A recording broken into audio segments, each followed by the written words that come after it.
Salut là, je m'appelle Nora. Ma vie a été assez compliquée, si c'est le bon mot pour la décrire. Elle est toujours remplie de drames, et 9 fois sur 10, le drame est dans ma famille. Maintenant, je haine. Et pas une grande famille, donc vous pouvez imaginer que c'est surtout quelques individus qui provoquent constamment des choses. L'un de ces individus était mon grand-père. Et c'est l'histoire de la façon dont mes grands-parents ont divorcé alors qu'ils étaient sur 2 continents séparés différents. J'ai une relation très étroite, presque parentale, avec mes grands-parents. Vous voyez, ma mère est tombée enceinte à 17 ans. Évidemment, ni mes grands-parents n'ont approuvé, mais ils ne pouvaient pas simplement mettre dehors leur fille enceinte. Mon grand-père a essayé pendant des jours de faire en sorte que ma mère abandonne la grossesse, surtout parce que mon père biologique a fui dès que ma mère lui a dit qu'elle avait son bébé en elle. Ma mère était déterminée à me garder, et il n'y avait rien que mon grand-père puisse faire pour la faire changer d'avis. Ils l'ont laissée rester avec eux mais lui ont dit qu'elle serait responsable de moi après la naissance et qu'il ne m'aiderait qu'à moitié avec les frais. S'occuper d'eux et élever moi était entièrement sa responsabilité. Eh bien, apparemment, ma mère était plus que prête à obtenir son diplôme d'études secondaires et à devenir ensuite une mère à temps plein tout en travaillant à temps partiel. Ma mère et mes grands-parents ont conclu un accord selon lequel mes grands-parents ne me garderaient que pendant que ma mère était à l'école. Ma mère a fait tous ses grands plans pour notre avenir. Mais malheureusement, aucun d'entre eux n'était en mesure de se réaliser pour elle. Pendant l'accouchement, elle a eu des complications sévères. Elle a trop saigné, et les médecins lui ont dit qu'elle devait soit abandonner le bébé, soit sa vie. Eh bien, vous pouvez deviner ce qu'elle a fait. C'était tragique.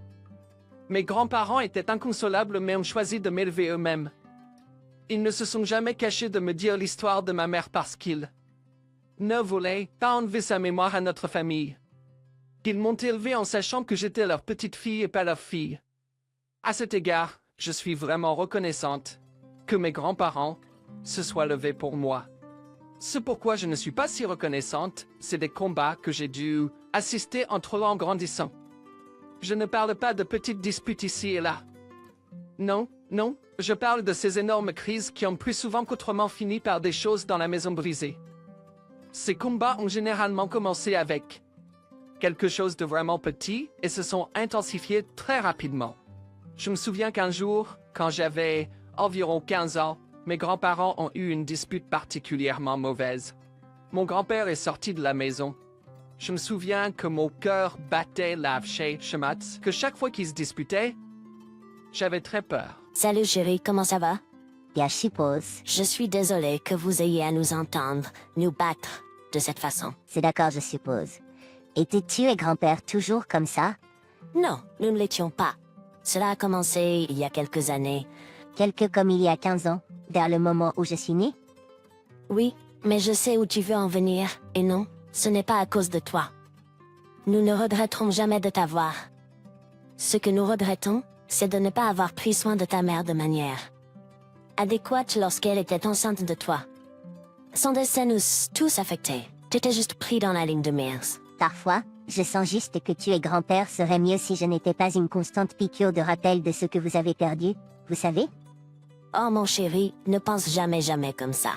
Je peux t'assurer que je n'ai jamais une seule fois souhaité que tu ne fasses pas partie de ma vie. T'élever a été l'unique chose qui m'a maintenu à... qui me maintiendra à flot jusqu'à la fin de mes jours. Tu es sûr? Absolument mon chéri. Je t'aime et cela ne changera jamais, d'accord? Bien que cette conversation m'ait aidé à gérer mes émotions, elle n'a pas vraiment aidé la relation de mes grands-parents. Ils ont continué à se disputer comme des chats et des chiens. Mon grand-père passait la plupart de ses journées en dehors d'un bar que d'eau. Je ne savais jamais où il allait. Mais chaque fois qu'il revenait à la maison, il semblait beaucoup plus détendu. Il ne cherchait pas la querelle avec ma grand-mère pendant quelques jours, ce qui était vraiment un record dans notre maison. Ce cycle s'est poursuivi pendant les prochaines années, sauf que j'ai remarqué que c'était toujours mon grand-père qui provoquait ces querelles au fil des ans. Ma grand-mère est devenue plus calme. Elle ne répondait à aucune des piques ou insultes de grand-père. Cela l'énervait encore plus, ce qui signifiait qu'il quittait la maison pour passer du temps ailleurs où il allait habituellement. Dans des circonstances normales, je serais heureux que mes grands-parents ne se disputent plus autant. Mais ce n'était pas un changement mutuel. Ma grand-mère avait l'air triste. Son changement était visible en général. Elle a cessé de cuisiner ses repas élaborés qu'elle aimait tant faire. Elle a cessé de sortir pour rencontrer des amis et elle me regardait à peine. Je savais que quelque chose n'allait pas. Alors, j'ai essayé de lui en parler. Oh, Grand-mère, est-ce que tu vas bien? Oui, cher. Pourquoi me poserais-tu cette question? Oui, cher. Pourquoi me poserais-tu cette question? Non, ce n'est rien, c'est juste que vous ne répondez pas vraiment à ce que dit grand-père. Est-ce que ça ne vous fait pas plaisir que nous ne nous battions pas? Eh bien, oui, mais vous semblez triste. En général, vous ne ressemblez pas à la grand-mère que je connais et que j'aime. C'est pourquoi je vous demande si tout va bien. Eh bien, j'aimerais pouvoir mentir et dire que tout va bien, mais je n'aime pas cacher les choses à vous. Qu'est-ce qui s'est passé? Est-ce si grave? C'est assez grave, mais je ne pense pas que tu sois assez âgé pour le savoir. Qu'est-ce qui s'est passé? Est-ce si grave? Je ne sais pas. Pardonnez-moi, mon cerveau est trop encombré en ce moment pour suivre ce que je dis. Y a-t-il un moyen que je puisse vous aider au moins, grand-mère? Je crains que non, mais ne vous en préoccupez pas, je vais bien. J'ai juste besoin de temps pour tout gérer. Si vous êtes sûr. Oui, cher. Concentrez-vous simplement sur l'entrée dans une bonne université et sur la vie de votre vie. je l'ai fait comme elle l'a voulu. Je me sentais mal de l'ignorer. Mais peu importe combien j'ai essayé de lui parler, elle m'a toujours écarté et m'a dit de ne pas m'inquiéter. Je me suis concentré sur mes demandes missions au collège et finalement, j'ai réussi à entrer dans une grande université dans le même état, mais à quelques heures de route. Grand-père s'était vraiment mis en colère contre ma grand-mère et avait quitté la maison pendant près d'un mois. À ce moment-là, grand-mère m'a aidé à trouver un endroit où rester et m'a aidé à m'installer pour le collège. J'étais scolaire contre grand-père, mais il ne m'a jamais considéré comme quelqu'un qui pouvait avoir des opinions. Si j'essayais de lui parler, il me disait de rester à ma place et de ne pas interférer. Et je suppose que c'est ainsi que les choses se sont déroulées pendant les 2 prochaines années. Grand-père a à peine gardé contact avec moi. Ça faisait mal, mais après quelques mois, je m'y suis un peu habitué. Grand-mère me rendait visite tous les 2. Week-end et restait avec moi pendant une semaine. J'ai commencé à vraiment apprécier le temps passé avec elle parce que je me suis rendu compte que son absence de la maison la faisait redevenir moi dans le temps. Toutes les fois où nous passions du temps ensemble, nous parlions de ce qui se passait dans nos vies. C'est généralement à ce moment-là que je découvrais de quoi grand-mère et grand-père se disputaient à ce moment-là. Lors de cette visite en particulier, grand-mère m'a dit qu'ils se disputaient à propos de moi. Qu'est-ce que tu veux dire par vous disputez à mon sujet? Eh bien, pas exactement toi, mais cela t'inclut. De quoi s'agit-il alors? Ton grand-père est mécontent que je passe autant de temps avec toi. Ah, tu plaisantes, n'est-ce pas? J'aimerais bien. Et il pourrait occasionnellement venir te rendre visite, mais il choisit de ne pas le faire. Il a du culot de provoquer des querelles pour pouvoir sortir de la maison. Je suis désolée qu'il t'ait négligé. J'ai essayé de lui en parler, mais il s'énerve toujours. Et puis, tu sais ce qui se passe. C'est frustrant. Je sens que grand-père est fâché contre moi. Oh non, je te promets que Jean-Pierre n'est pas fâché contre toi. Il est juste difficile. Mais quand même, son audace de se plaindre que tu passes du temps avec moi me blesse. Je suis désolée pour tout. Je le souhaite vraiment.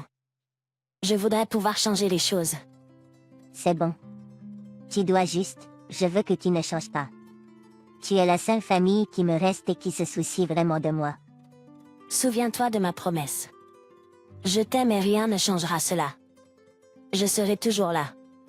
J'étais toujours bouleversé par l'affaire de mon grand-père avec ma grand-mère lorsqu'elle est partie. Je veux dire, ils m'ont tous les 2 élevé, alors pourquoi serait-il un problème pour ma grand-mère de passer du temps avec moi? Et ce n'est pas comme si je n'avais jamais essayé de le contacter. Chaque fois que j'essayais de l'appeler, j'allais directement à la messagerie vocale, où ils me parlaient à peine pendant une demi-minute avant de raccrocher. Je ne souhaitais vraiment que les paroles de mon grand-père n'aient aucun effet sur ma grand-mère. Malheureusement, l'univers a rarement fonctionné en ma faveur. Ma grand-mère devait me rendre visite 2 semaines plus tard, mais elle ne l'a jamais fait. Je pensais que les choses allaient peut-être mal à la maison, alors elle me rendrait visite une semaine plus tard, mais cela ne s'est jamais produit non plus. J'ai essayé d'appeler à la maison, mais personne n'a répondu. J'ai eu peur. J'étais en plein milieu de mes examens de mi-session, alors je ne pouvais pas partir. Mais dès que j'ai terminé mon dernier examen de mi-session, je me suis précipité. Je suis entré dans ma maison et j'ai été choqué par son état. C'était un désordre. Il y avait du verre brisé partout. Les quelques assiettes qui n'étaient pas brisées étaient sales et non lavées. Il y avait de la poussière collectée sur toutes les surfaces. Ce n'était jamais ce à quoi la maison ressemblait. L'un de mes grands-parents a toujours nettoyé après une dispute. Je me promenais dans la maison en prenant juste la vue de cela. Je suis monté jusqu'à la chambre de mes grands-parents et j'ai vu ma grand-mère simplement assise au lit, regardant une photo encadrée d'elle et de Jean-Pierre quand ils étaient plus jeunes. Grand-mère? Oh Laurie, oh mon Dieu, tu m'as presque fait une crise cardiaque. Désolé, j'étais juste inquiet. Tu ne nous as pas rendu visite le mois dernier et personne ne décrochait le téléphone. Je suis désolée, chérie. À ce point de choses décisives, je ne pas le bon esprit. Pourquoi ne me dis-tu pas simplement ce qui ne va pas? Tu as souffert en silence pendant si longtemps, et je ne peux plus le supporter. Dis-le-moi, s'il te plaît. Eh bien, je suppose que tu es assez vieux. C'est juste, c'est embarrassant, d'accord.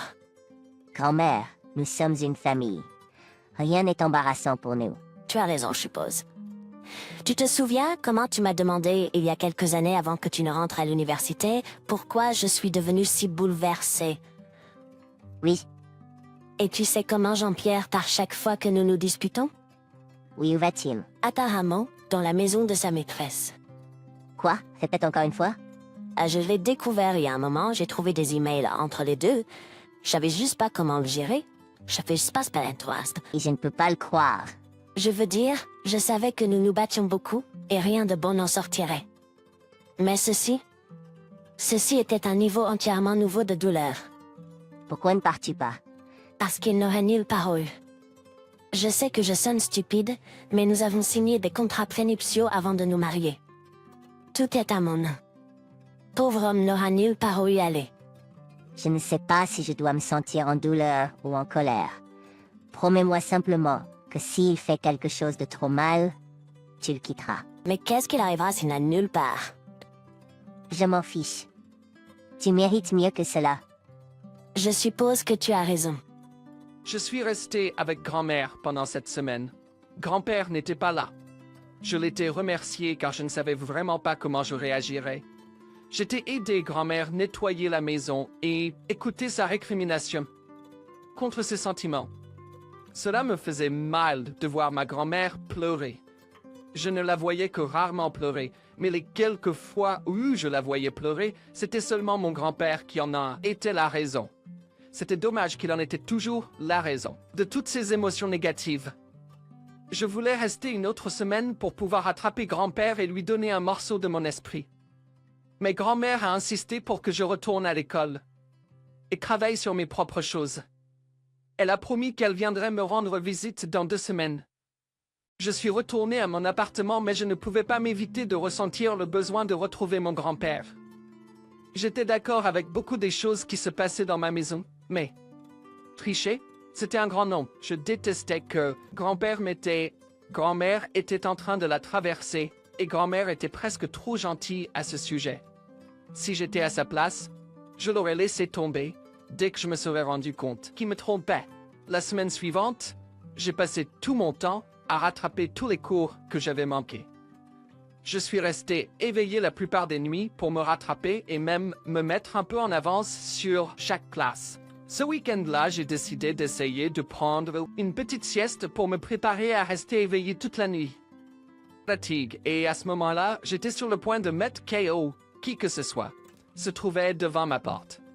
J'ai ouvert la porte, prête à crier, mais j'étais resté sans voix lorsque j'ai vu mon grand-père se tenir là. Papy, pourquoi cette visite soudaine? Avez-vous soudainement retrouvé de la place ou du temps pour moi? Méprise-moi ce drame, Laurie. Je suis là pour la déposer. Grand-mère, pourquoi?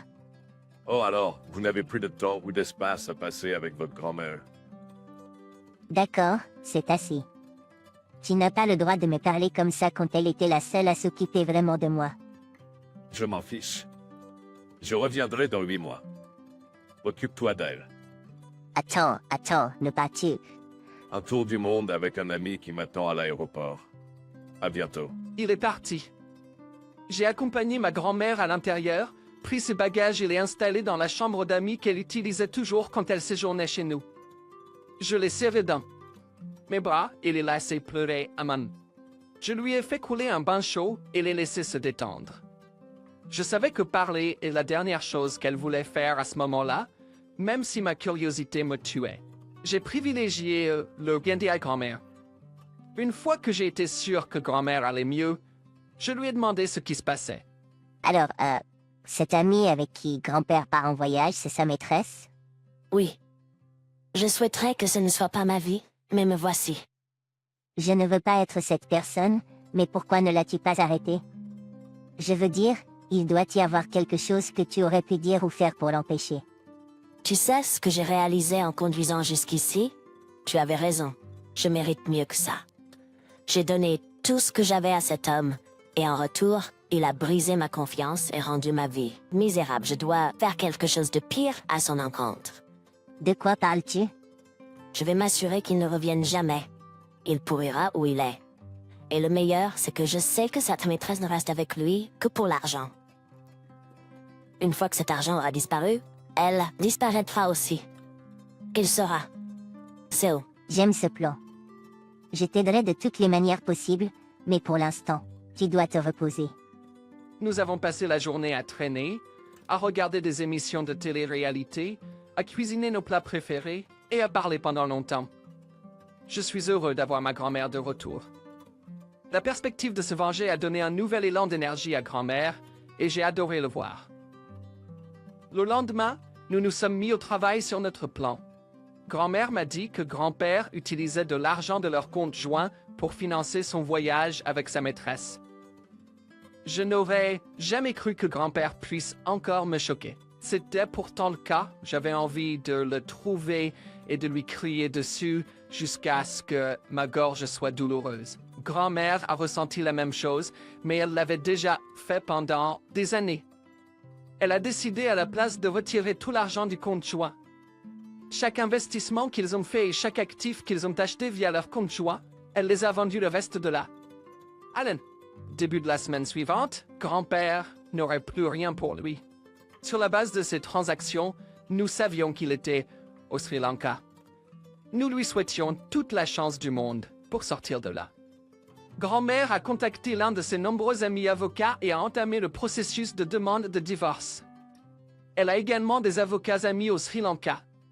Elle les a contactés pour que les procédures de divorce soient légalisées de toute façon. Son avocat enverrait les papiers au bureau de cet avocat au Sri Lanka. Par l'intermédiaire de leur contact, il suivrait Jean-Pierre et lui remettrait les papiers. Grand-mère et moi étions bouleversés par tout ce que nous avions à faire. Nous laissions partir quelqu'un qui avait été une partie importante de nos vies. Juste parce qu'il voulait satisfaire ses désirs and like pour une famille boy. Nous n'avons pas eu à attendre longtemps pour avoir des nouvelles de grand-père. L'avocat au Sri Lanka nous a dit qu'ils avaient réussi à le localiser dans un hôtel alors qu'il se disputait avec le réceptionniste de l'hôtel à propos de son paiement par carte. Il a été emmené à la gendarmerie où l'avocat lui a présenté les papiers de divorce. Apparemment, grand-père a fait tout un caprice et a demandé à contacter grand-mère, mais la différence de fuseau horaire l'a rendu impratique. Ils l'ont fait signer et l'ont laissé partir. L'avocat a engagé un détective privé pour le suivre.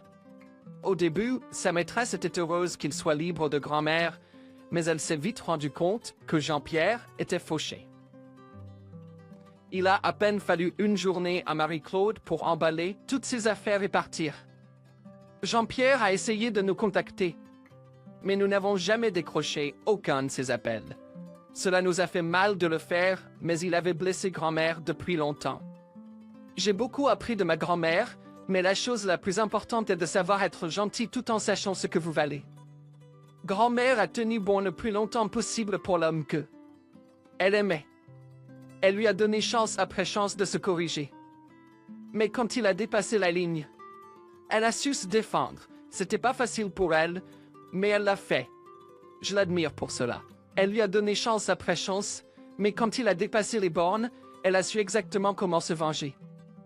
Je suppose que le dicton est juste, l'enfer n'a vraiment pas de colère comme celle des un amant outragé. Ma grand-mère l'a prouvé à maintes reprises. Nous avons pris le temps de guérir et de nous serrer dans les bras chaque fois que la douleur devenait trop grande. Nous n'en avions rien à faire de savoir comment grand-père était rentré chez lui parce qu'il ne serait pas capable de vivre là où il avait l'habitude. Lorsque la douleur devenait insupportable, nous choisissions de ne pas nous informer sur le retour de grand-père.